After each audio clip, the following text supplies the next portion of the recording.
Thiruvananthapuram Pettah railway സ്റ്റേഷനിലെ IB ഉദ്യോഗസ്ഥരുടെ ആത്മഹത്യ കേരളത്തെ ഞെട്ടിച്ചു കഴിഞ്ഞു. ഒരു ഏക മകളാണ്. തിരുവനന്തപുരം IBയിലാണ് ജോലി. ആ കുട്ടി ഓൾ ഇന്ത്യ ടെസ്റ്റ് എഴുതി ലഭിച്ചതാണ്.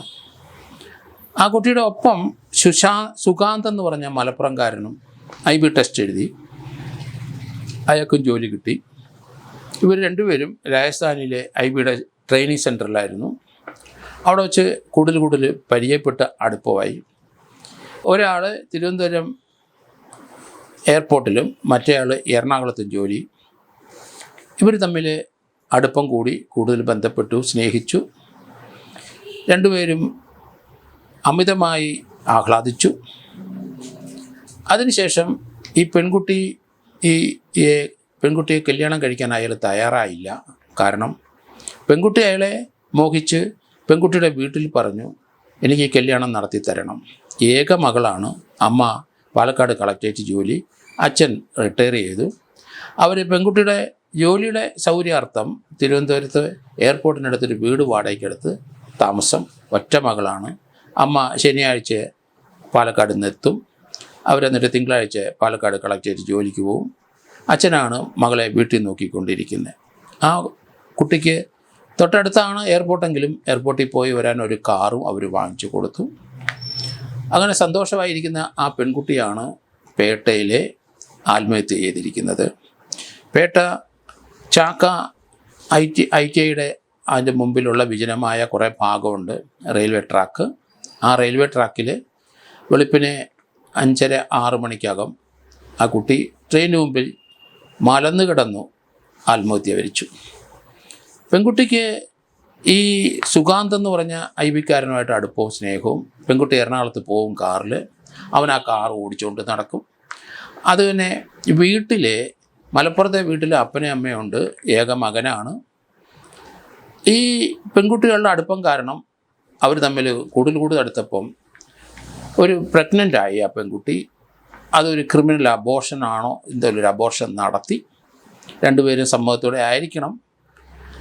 ഏതായാലും അബോർഷന് ശേഷം കാര്യങ്ങളെല്ലാം കഴിഞ്ഞല്ലോ, ഇനി അവന് വേറൊരു കല്യാണം കഴിക്കണമെന്ന് തോന്നി സുകാന്തിന്. ഈ പെൺകുട്ടിക്ക് അത് മനസ്സിലായി. പെൺകുട്ടി വിവാഹം ആലോചിച്ചിട്ട് അയാൾ അടുക്കുന്നില്ല, അയാളുടെ വീട്ടുകാരും അടുക്കുന്നില്ല.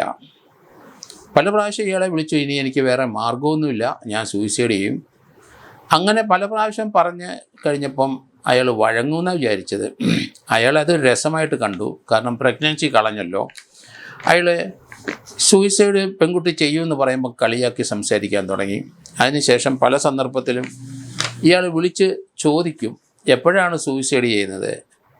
അത് ആ പെൺകുട്ടിയെ കൂടുതൽ വ്രണപ്പെടുത്തി. തന്നെ ചതിച്ച് താനുമായിട്ട് ബന്ധപ്പെട്ടു. തനിക്ക് പ്രഗ്നൻസി ഉണ്ടായി. അത് ഒരു അബോർഷൻ നടത്തി കളഞ്ഞു. അല്ലാതെ ആ പെൺകുട്ടിക്ക് രക്ഷയില്ല. ആ പെൺകുട്ടി അമ്മയും അപ്പൻ്റെ അടുത്തും പറഞ്ഞു ഇയാൾ കല്യാണം കഴിക്കും. അങ്ങനെ അവർ വിവാഹം ആലോചിച്ചു കഴിഞ്ഞപ്പോഴാണ് മനസ്സിലാകുന്നത് അയാൾക്ക് താല്പര്യമില്ല, അയാളുടെ വീട്ടുകാർക്കും താല്പര്യമില്ല. പല സന്ദർഭത്തിലും ഈ പെൺകുട്ടി എറണാകുളത്ത് ഇയാളുടെ ഒപ്പം പോയിട്ടുണ്ട്. അവരൊന്നിച്ച് സഞ്ചരിച്ചിട്ടുണ്ട്. ഈ കുട്ടി അവിടെ സ്റ്റേ ചെയ്തിട്ടുണ്ട്.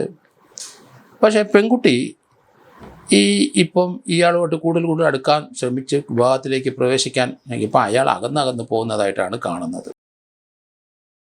പെൺകുട്ടിയുടെ അപ്പനും അമ്മയും സുകാന്തിൻ്റെ വീട്ടുകാരുമായിട്ട് ബന്ധപ്പെട്ടു. അവർക്കും താല്പര്യമില്ല.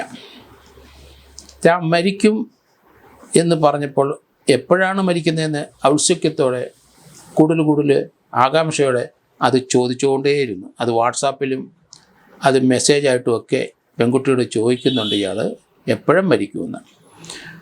ഏതായാലും പെൺകുട്ടി ഭീഷണിപ്പെടുത്തി ഇത് ശേഷം, അല്ലെങ്കിൽ അതൊരു ഭീഷണിയുടെ വഴി വരെ വന്നതിന് ശേഷം നിവൃത്തിയില്ലാതെ ആ കൊച്ച് ആ ട്രെയിനിൻ്റെ മുമ്പിൽ ആത്മഹത്യ ചെയ്തു. ആ ട്രെയിനിൻ്റെ മുമ്പിൽ ആത്മഹത്യ തൊട്ട് മുമ്പും ഇയാളെ വിളിച്ചിരിക്കുന്നു. അത് മൊബൈൽ ഫോണിലുണ്ട്. അന്നത്തെ ദിവസത്തെ ഡ്യൂട്ടി കഴിഞ്ഞിട്ട് വന്നിട്ടാണ് ഈ ട്രെയിനിന് മുമ്പിൽ ആത്മഹത്യ ചെയ്തത്. അതിനുശേഷം പോലീസ് കേസെടുത്തു. അത് ഒരു ക്രിമിനൽ ഒഫൻസാണ് നടന്നത്, സൂയിസൈഡല്ല എന്ന് പോലീസിന് മനസ്സിലായി. അതിന് ഇയാൾക്കെതിരായിട്ട് പോലീസ് അതിശക്തമായ പേട്ട പോലീസ് നടപടിയെടുത്തു. ഇയാൾ മനഃപൂർവ്വം ആ കുട്ടിയെ ദുരുപയോഗം ചെയ്തിട്ട് കളഞ്ഞതാണെന്ന് പോലീസിന് ബോധ്യപ്പെട്ടു. എപ്പോഴാണ് മരിക്കുന്നതെന്ന് പറഞ്ഞാൽ പ്രേരണ കുറ്റമായി കഴിഞ്ഞു. അതിൻ്റെ ഡീറ്റെയിൽസ് പോലീസ് എടുത്തു. പക്ഷേ അയാൾ വാട്സാപ്പിലും മെസ്സേജൊക്കെ ഡിലീറ്റ് ചെയ്തെങ്കിലും അയാൾ പെൺകുട്ടിയെ ഇത് എവിഡൻസ് ആകുമെന്ന് കരുതി അയാൾ ടെലിഗ്രാം ചാറ്റിൽ കൂടെ അയാൾ പെൺകുട്ടിയെ എപ്പോഴാണ് മരിക്കുന്നതെന്ന് ചോദിച്ചുകൊണ്ടേയിരുന്നു. അത് പോലീസ് ടെലിഗ്രാം ചാറ്റിൻ്റെ ഡീറ്റെയിൽസ് പോലീസ് കണ്ടെടുത്തു. അത് ഒരു വളരെ കൃത്യമായ ഒരു എവിഡൻസാണ്, വളരെ വൈറ്റൽ എവിഡൻസാണ്. ഈ പേട്ട പോലീസ് മലപ്പുറത്ത് സുഗാന്തിൻ്റെ വീട് ചെന്നു. വീട് പൂട്ടിയിട്ട് അപ്പനും അമ്മയും സ്ഥലം വിട്ടിരിക്കുന്നു. സുഗാന്തും സ്ഥലം വിട്ടു. IB ഈ വിവരം അറിഞ്ഞ ശേഷം അയാളെ സർവീസിൽ നിന്ന് നീക്കുകയും ചെയ്തു. പക്ഷേ അയാളെ കാണാനില്ല, എങ്ങോട്ട് പോയെന്ന് മനസ്സിലാകുന്നില്ല. അപ്പനും അമ്മയും കുറേ നാൾ ഒളിവിൽ നിന്നിട്ട് ഇപ്പം അവിടുത്തെ പോലീസിൽ ഹാജരായി. ഇവിടുത്തെ പേട്ട പോലീസ് അപ്പനും അമ്മയും വെച്ച് ചോദ്യം ചെയ്തിട്ട് അവരെ വിട്ടയച്ചു. കാരണം അവർ ഇക്കാര്യത്തിൽ നിസ്സഹായരാണ്, അവർ കുറ്റങ്ങളൊന്നും ചെയ്തില്ല.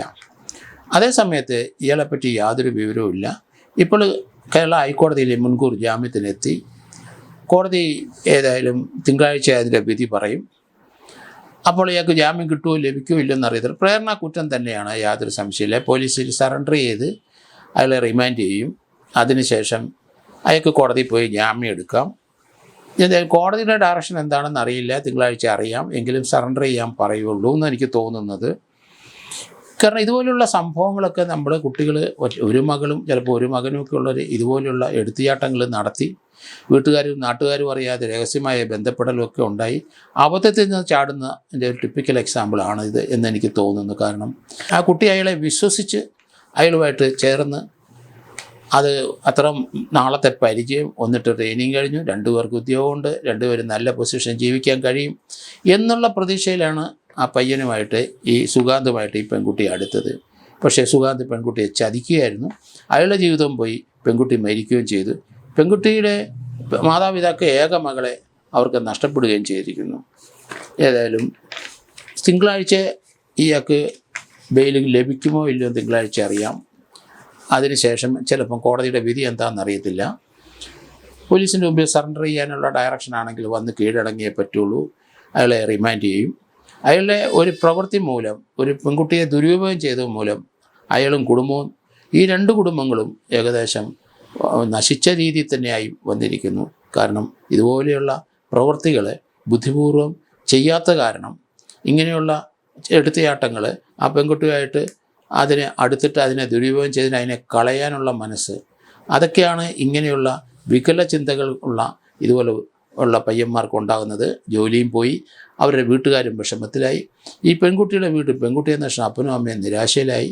ഏക മകളാണ്. ഇതുപോലെയുള്ള പ്രസ്ഥാനങ്ങളിൽ ചെന്ന് ചാടരുത്. അതുകൊണ്ട് ചിന്തിച്ച് ഉറച്ച് വീട്ടുകാരോട് ആലോചിച്ച ശേഷം ഒരു കല്യാണം ആലോചിക്കുന്നതാണ് എപ്പോഴും നല്ലത്. ഇഷ്ടമുള്ള പെൺകുട്ടികളെ ഉണ്ടെങ്കിൽ അത് വീട്ടുകാരെ അറിയിച്ചിട്ട് അവരുമായിട്ട് ആലോചിച്ച് ഒരു വിവാഹം നടത്തുക. ഇതുപോലുള്ള ചതി മൂലം പെൺകുട്ടികളെ ദുരുപയോഗം ചെയ്ത് അവരെ നശിപ്പിച്ചു കളയരുത്, അവരെ മരണത്തിലേക്ക് നയിക്കരുതെന്നാണ് എൻ്റെ അഭ്യർത്ഥന.